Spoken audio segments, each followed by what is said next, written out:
Hello and welcome everybody to today's video. Welcome to the Vee Academy. My name is Crumbrion, Professor Crumbrion, if you would. And today we're going to be taking a look at a wonderful game that we played on Pokemon Trading Card Game Live, and be happy to get your reactions to it. Please like and subscribe if you enjoy this kind of content. If you want to follow me and watch games in real time, check me out on twitch.tv/Crumbrion. For now, let's go check out the game. Thanks for watching. 3, 2, 1, go! Hello, YouTube, and welcome back to yet another Vee Academy. My name is Professor Crumbrion, and I'll be your teacher for today. Today, we're doing another deck review here in the Destined Rivals format. We're taking a look at the deck profile for Dragapult EX, something that we've been cooking up a little bit recently. Taking a different spin on Dragapult, obviously a very powerful archetype right now, so we wanted to take a look at some of the cards in Destined Rivals that may give an advantage here, not only into the current meta, but into mirror matches, because there's going to be a lot of Dragapults that you face off against. How do you deal with the Dragapults and the Monopults, the Dragapult Dusknoirs? How do you deal with them in return? So we're going to take a look at that today. Obviously, we're very familiar with Dragapult. Jet Headbutt for 70, Phantom Dive, big 200 damage, putting 6 damage counters on your opponent's bench Pokemon any way you like. Not really a whole way to stop that right now, outside of a couple Pokemon. Looking at Rabsca, we're looking at Team Rocket's Articuno that can prevent the Phantom Dive damage counters and Mist Energy currently. But what makes this deck a little bit different than everything else? Let's take a look. Dive in. Iron Bundle is a big standout here. So as you will see, there is no Budew in this list. We are not currently playing Budew in this list as it is proper right now. Now we're taking a look. Iron Bundle, very solid. This helps shore up a lot of stuff. Mostly because Countercatcher is very useful when you're when you have Countercatcher when you're behind in prizes. Sometimes you just want to be able to force them to swap something out, right? Maybe they have a Munkidori in the active. Maybe they have 2 Kirlia on the bench because they just freshly TM Evo'd.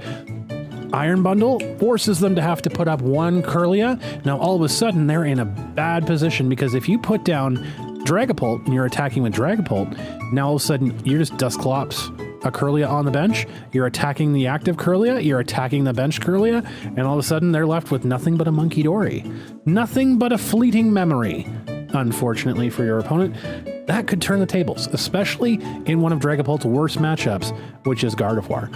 Now, going into this, obviously, we see this is the Dragapult Dusknoir variant as well, so we're going a 2-2-2 line of Dusknoir. Pretty solid. Lillie's Clefairy is making an appearance in Dragapult. What is going on here? We wanted a secondary attacker because what you'll also notice is absent is Bloodmoon Ursaluna. There is no Bloodmoon Ursaluna. Every Pokemon in this deck has a retreat cost of 1. With exception of Dusknoir, but Dusknoir can take care of itself, right? If it gets locked in the active spot, there's no problem. It'll get itself out of there, no problem. Every Pokemon in this list has a single retreat cost, so we are minimizing the cost for retreating. We're minimizing the overall cost and discard of this, but this is the theme behind this deck. We're streamlining this as much as we possibly can, because I've noticed playing Dragapult, one of the biggest things, you just have to get Bloodmoon Ursaluna stuck in the active spot for a turn or two, and then you get the upper hand. Well, what do you do after that? Well, you just lose the game, obviously. But Clefairy gives you an advantage into the Dragapult matchup. Dragapult mirrors, obviously. Lillie's Clefairy, very powerful attacker.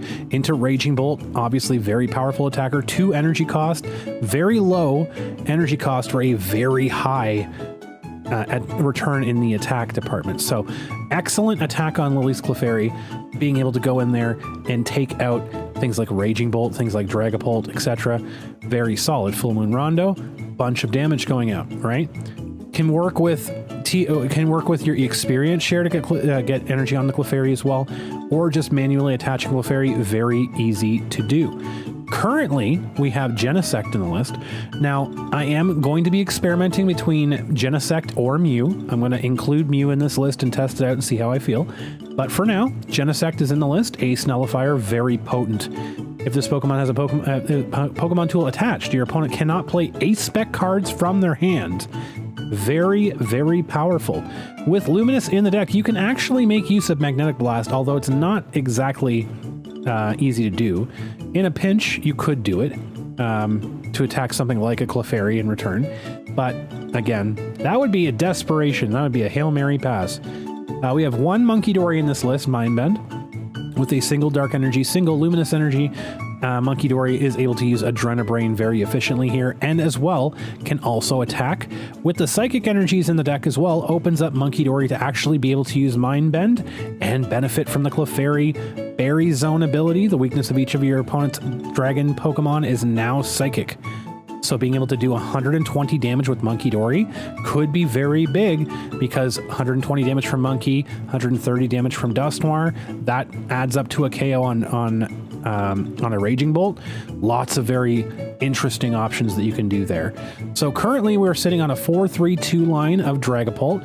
Not entirely sure. I would like to get the 4th Drakloak in here, but I'm not sure. So we might stay tuned. We might get some more updates on that in the future. We're on a 3 Buddy Poffin right now because of all of the Pokemon we need to get out. We have to get Dreepy on the bench. We have to get Duskull on the bench. This is streamlining 100%. We do not have Hawlucha. We do not have Budew. We do not have Bloodmoon Ursaluna. We do not have any sort of Maractus, anything like that.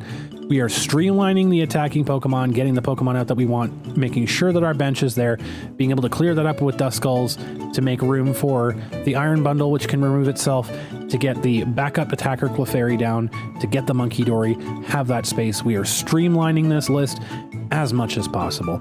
2 counter catchers, Energy Search. This is one that I want to take a moment to explain. Energy Search over Vessel. In Dragapult's a very tight list where every card is actually extremely valuable in it. So the less that you have to discard is generally the better, because you want to preserve your resources as much as possible. You don't want to be throwing things away because you might need them later. Energy Search is great because you search your deck for a basic energy card, reveal it, put it in your hand, and shuffle your deck afterwards, which means you go out, grab the energy you want, attach it, boom, there you go. You don't have to leave any energy behind to get Ion the following turn and then have to waste another resource to go find it again. You don't have to worry about having a card in hand to discard. You just go out and grab the card you want, have it in hand, boom, Bob's your uncle. No problem. I've been finding much more success with Energy Search. You might think differently. You might like Earthen Vessel a little bit better, but I think for the Dragapult list, Energy Search is the superior option for sure. We have 2 Nest Balls to make sure that we can get our Munkidori, we can get our Genesect, or we can get our Iron Bundle or Clefairy out any point in time that we want to there. We don't have Ultra Ball in this list, which is a bit spooky, I will say. However, we do have Terra Orb. Terra Orb, again, leaning into that preservation theme of this deck. Terra Orb going out and grabbing us the Dragapults without having to discard anything. Zero-sum discard on our Pokemon search, which means we're able to go out and get those Pokemon right away. Don't have to discard resources.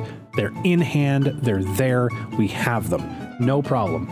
That helps with the rare candy, obviously. Rare candy can definitely be beneficial here because of our Dusknoirs. We definitely want to get the Dusknoirs out.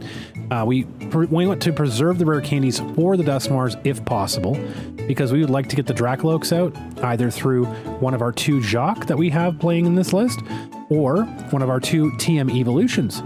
So Evolution, choose up to 2 of your bench Pokemon. For each of those Pokemon, search your deck for a card that evolves from that Pokemon, and put it onto that Pokemon to evolve it, shuffle your deck. This can be played on the same turn that the Pokemon has been played to the bench.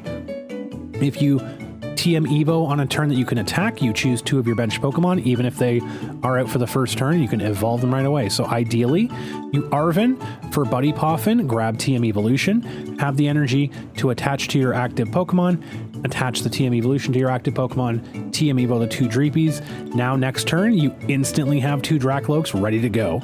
That is phenomenal. That is optimization at its finest right there. Now, to get us there, we have a couple of different tools, right? We have a couple of different things that we can use. Experience share, obviously a staple in a lot of Dragapult decks right now to preserve that energy. Want to have as much conservation as possible. We're running a 2 of rescue board in this list. A lot of people expect it to be running 1. So having the second rescue board is very important to, again, be able to retreat for free.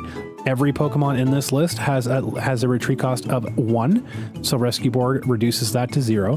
We are now running Sparkling Crystal as the ace spec in this list, and this is, again, conservation is key in this Dragapult list.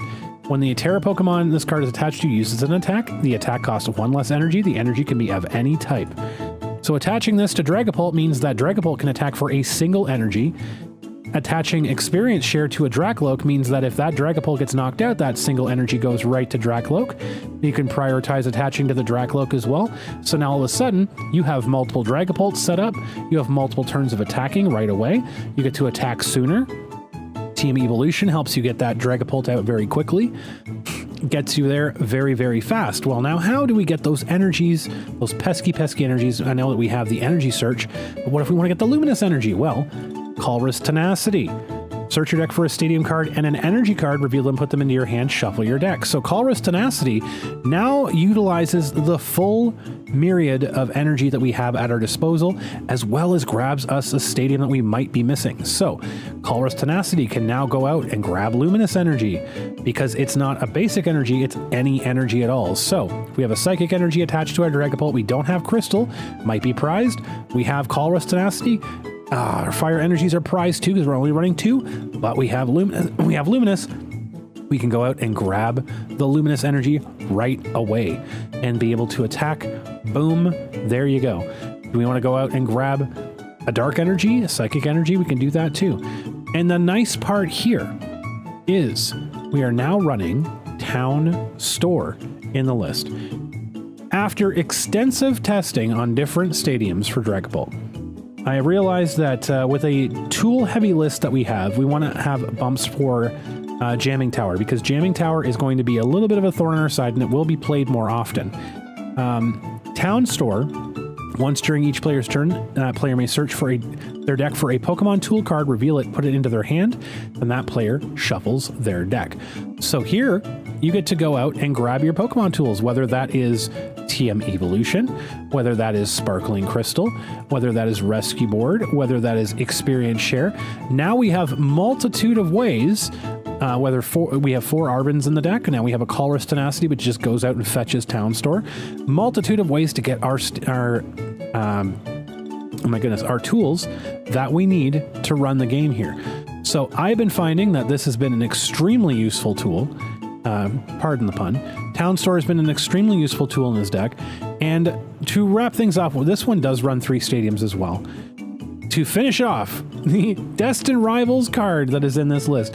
I have scoured and scoured to try and figure out how I can include things in this list from Destined Rivals. Team Rocket's Watchtower. Brand new addition to the format here. Destined Rivals exclusive Team Rocket's Watchtower. Colorless Pokemon in play. Both yours and your opponents have no abilities. So this is the main reason we have removed Bloodmoon Ursaluna from the list, because a late game Watchtower is backbreaking after all of the stadiums have gone from your opponent. You slap down a Team Rocket's Watchtower, Pidgeot can't search, Noctowl can't search, all of a sudden Bloodmoon Ursaluna can't attack, Dunsparce can't use its ability. Team Rocket's Watchtower cripples so many of the meta decks currently. It is outrageously strong, and played at the correct time, you can just steamroll over people. They have no answer. They have that Bloodmoon Ursaluna down. They're staring you down like, yeah, you're going to take your last prize. You have 1 prize left. I'm going to attack for free with Bloodmoon Ursaluna. Throw down Watchtower, they can't bump it. They have no attack because they cannot. They have to pay 5 energy to attack with Bloodmoon Ursaluna because they have no ability. Team Rocket's Watchtower has been incredibly strong to get me some wins today. Very fun playing that today. So I'm going to take a look into this and see if there's anything else that we can include. Maybe Shaman gets included in this list. I'm going to take a look and see if Mew is going to fill in the Genesect spot. If not, it probably will be Shaman, as much as Genesect has been very good. It has also been not really as steady as I thought it was going to be. So Genesect is a flex spot. If there is something that you would put instead of Genesect, please let me know in the comment section below. Please, if you enjoyed the video, like and subscribe. If you like the video, like it. If you dislike it, dislike it. Please let us know what you found useful if you've played this list, if you've tried it out. If you've had success with the list, if there's things you'd like to change and things you'd like to see, please let me know. I'm always happy to see. I'm always happy to hear them. Until next time, thank you for coming to class, and we will see you in the next video.